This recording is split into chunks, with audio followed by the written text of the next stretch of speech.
Well, good morning, everyone. I'm Pastor Cullen, joining you again for another of our daily devotionals together, where we seek to invigorate your faith so that we can all better live, love, and act like Jesus.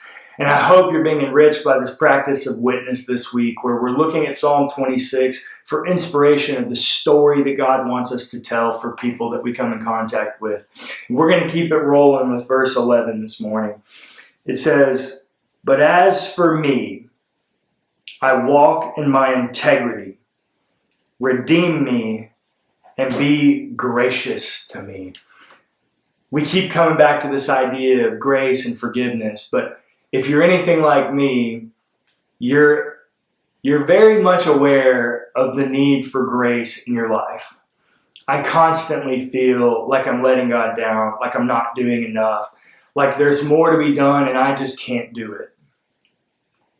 And that's because you can't.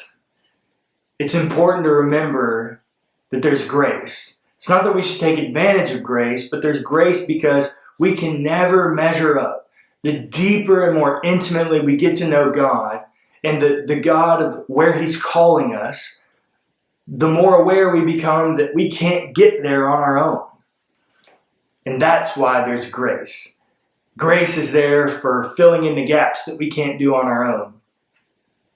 And so, there's so many areas where we receive grace time and time and time again.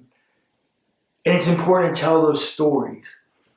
It's important as you're at work and someone fails or someone misses a deadline to show grace.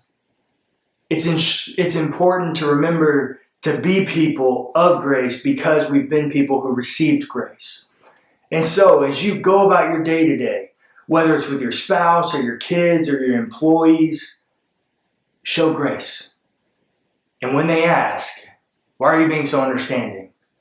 Why are you being gracious? Why are you showing me mercy?" Tell the story of the grace that you've been shown.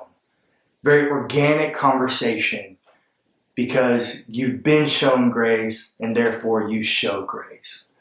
And I promise you will be enriched by that spiritual conversation of being gracious because you've received grace. You're showing it to God's loved people.